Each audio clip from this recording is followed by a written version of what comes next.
प्यारे विद्यार्थियों, कल हमने पढ़ा संधि, संधि विच्छेद और संधि के भेद। संधि के भेदों के अंतर्गत हमने पढ़ा कि संधि के 3 भेद होते हैं: स्वर संधि, व्यंजन संधि और विसर्ग संधि। आज हम स्वर संधि के भेदों के बारे में पढ़ेंगे। इसका पहला भेद है दीर्घ स्वर संधि, दूसरा भेद है गुण स्वर संधि, तीसरा वृद्धि स्वर संधि, चौथा यण स्वर संधि और पांचवा इसका भेद है अयादी स्वर संधि। अब हम दीर्घ स्वर संधि के बारे में विस्तार से जानेंगे। दीर्घ स्वर संधि में एक ही वर्ग के स्वरों के मेल से दीर्घ स्वर का निर्माण होता है। अर्थात दीर्घ स्वर संधि में जिन 2 वर्णों का मेल होता है वो दोनों वर्ण समान जाति के होते हैं।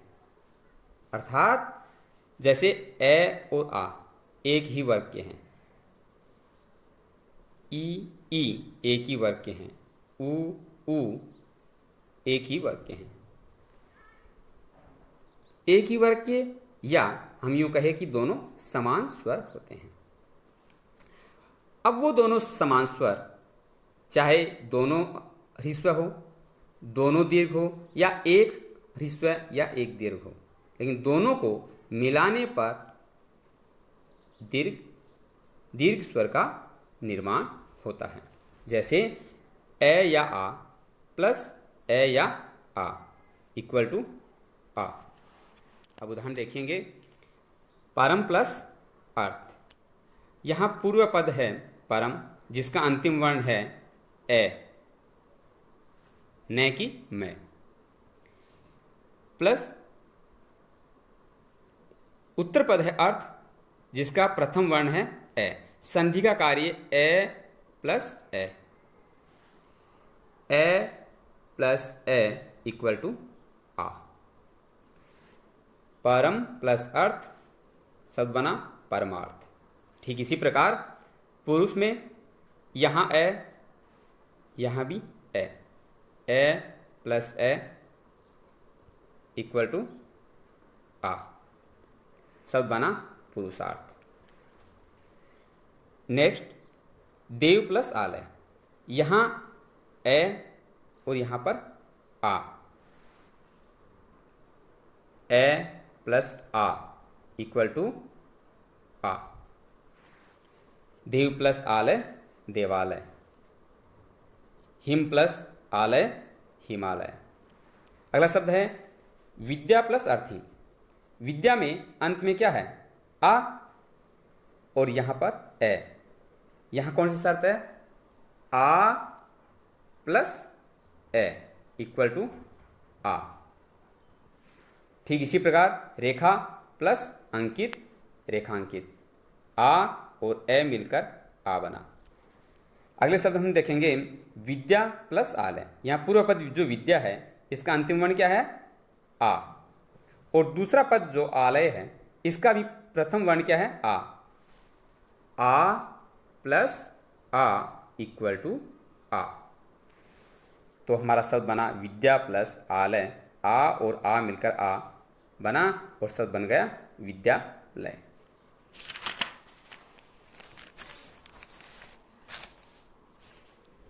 अब हम जानेंगे ई या ई प्लस ई या ई इक्वल टू ई।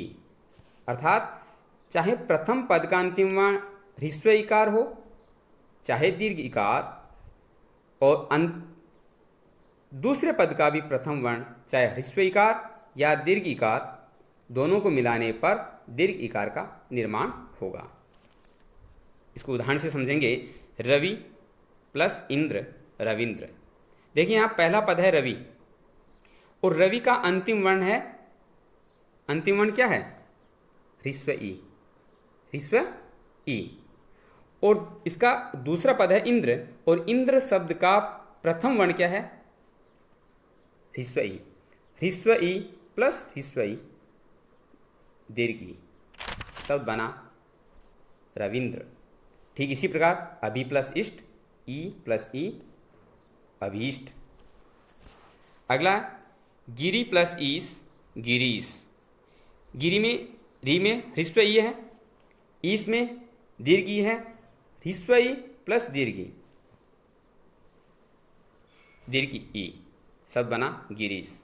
ठीक इसी प्रकार प्रति प्लस ईक्षा, ह्रस्व इकार प्लस दीर्घ इकार प्रतीक्षा। सचि प्लस इंद्र सचिंद्र, यहाँ दीर्घ ई प्लस ह्रस्व ई सचिंद्र। नारी प्लस इच्छा नारीच्छा, यहाँ दीर्घ ई है और यहाँ ह्रस्व ई है, दोनों को मिलाने पर दीर्घ ई। नेक्स्ट नदी प्लस ईस नदीस, रजनी प्लस ईस रजनीश, यहाँ मिलने वाले दोनों वही वर्ण दीर्घ है, ई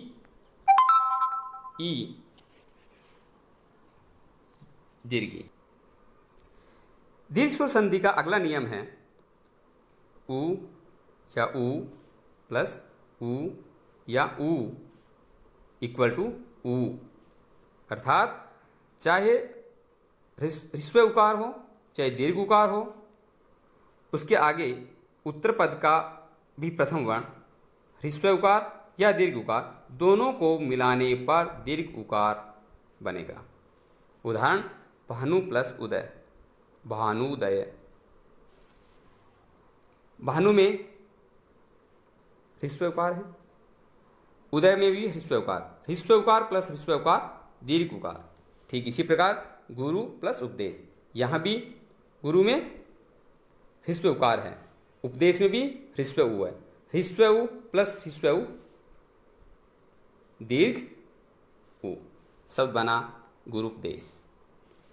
नेक्स्ट लघु प्लस ऊर्मी, ह्रस्व उ प्लस दीर्घ उ लघुर्मी दीर्घ बन गया। सिंधु प्लस ऊर्मी सिंधुर्मी, दोनों शब्दों में क्या है ह्रस्व उकार प्लस दीर्घ उकार इक्वल टू दीर्घ उकार। अगला शब्द है वधु प्लस उत्सव वधूत्सव, यहाँ हम देख रहे हैं दीर्घ उ प्लस ह्रस्व उ इक्वल टू दीर्घ उ, वधु प्लस उक्ति उ प्लस उ वधूक्ति। अगले शब्दों में हम देख रहे हैं भूर्ध्व और सरयूर्मी, इनमें दोनों ही दीर्घ उ हैं। भू प्लस ऊर्ध्व दीर्घ उ प्लस दीर्घ उ भूर्ध्व, सरयू प्लस ऊर्मी सरयूर्मी, उ प्लस उ अर्थात दोनों ही मिलने वाले उ दीर्घ है और मिलाने पर भी दीर्घ उ का निर्माण होगा। धन्यवाद। आज के लिए बस इतना ही। नेक्स्ट वीडियो में हम गुण स्वर संधि के बारे में पढ़ेंगे।